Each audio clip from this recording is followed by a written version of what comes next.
Depuis le début de la crise du Covid-19, plusieurs addictologues tirent la sonnette d'alarme. La consommation de produits addictogènes serait en hausse. Tabac, alcool, drogue, mais aussi écran sous toutes ses formes.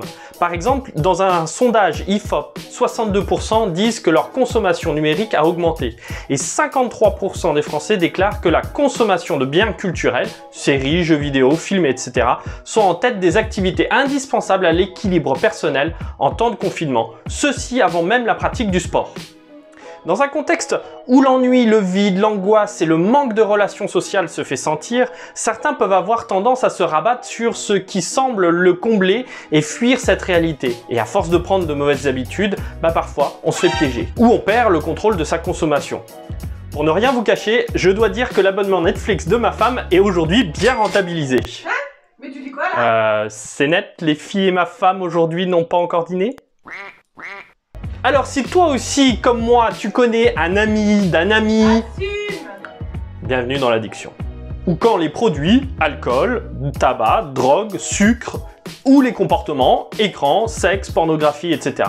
s'imposent à toi et deviennent un besoin qui te commande. C'est ce que les spécialistes appellent le craving. À ne pas confondre avec le carving qu'on retrouve en sport de glisse, en surf, en ski ou en snow.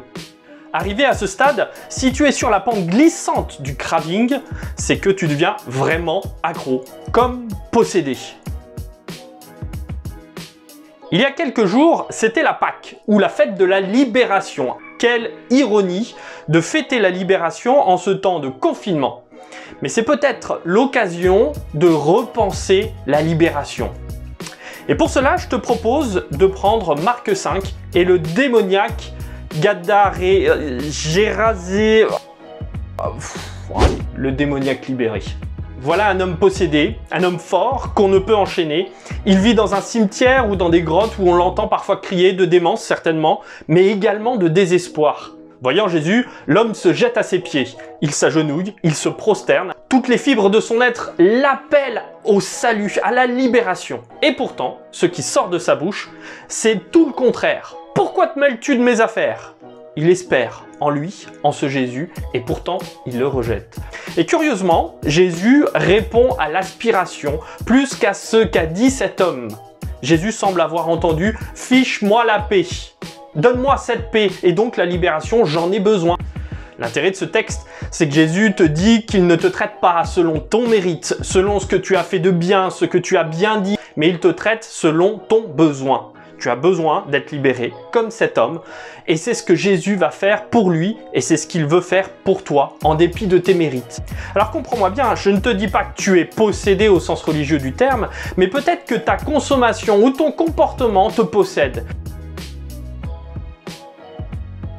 La première étape, c'est de vouloir choisir, de vouloir quelque chose pour ta vie et de vouloir se projeter dans un avenir sans ce produit ou ce comportement. Demande-toi qui tu es sans ton addiction. Elle ne te définit pas. Puis, pour qui ou pourquoi as-tu envie de t'en sortir? Note-le pour que quand viendront les temps difficiles, tu puisses t'en rappeler et tenir bon.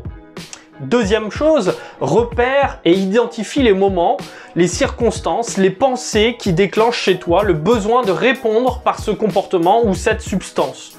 Tu pourras mieux éviter ces situations.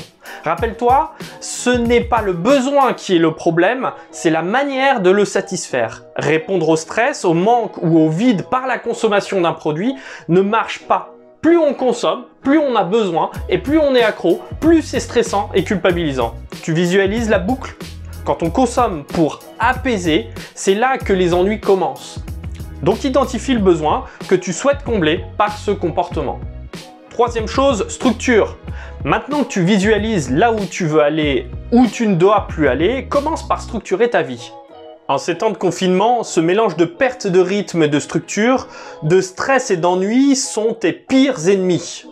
Donc pense à bien dormir, à manger sainement, à faire du sport, à ranger, à faire ton lit. Aussi bizarre que cela puisse paraître, ce sont des indicateurs et des messages que tu t'envoies et qui disent que tu prends soin de toi.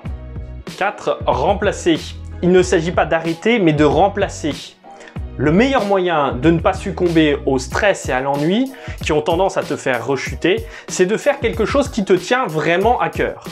Ainsi, afin de répondre à ton besoin, tu sais, ce besoin qui t'oblige à rester collé à ton écran ou bien à bouffer comme 4, eh bien, trouve ce qui te rend heureux et construis ton bonheur. Tu peux ainsi faire du sport, un sport qui te plaît, avoir des hobbies, lecture, musique, balade, art en tout genre, faire de petites choses quantifiables et visibles comme ranger, faire du tri dans tes affaires, changer ta déco, pour avoir de petites réussites chaque jour et des changements visibles.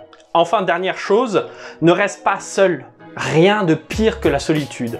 Alors en ce moment, avec le confinement, c'est compliqué, mais tu peux peut-être appeler un ami, organiser une visio, faire des jeux de société avec eux. Et puis, si tu as quelques personnes en qui tu as confiance, un ami, un proche, un pasteur, n'hésite pas à parler de ce que tu vis pour être soutenu et te libérer. Se sortir de l'addiction, ce n'est pas juste arrêter, c'est changer. C'est un long chemin, semé de rechutes et de réussites, mais un pas à la fois, tu pourras avancer et t'en sortir. Et si un jour on te dit que tu vas t'en sortir, eh ben c'est pas faux. Si tu veux te faire pardonner de ton addiction à YouTube, like ou abonne-toi.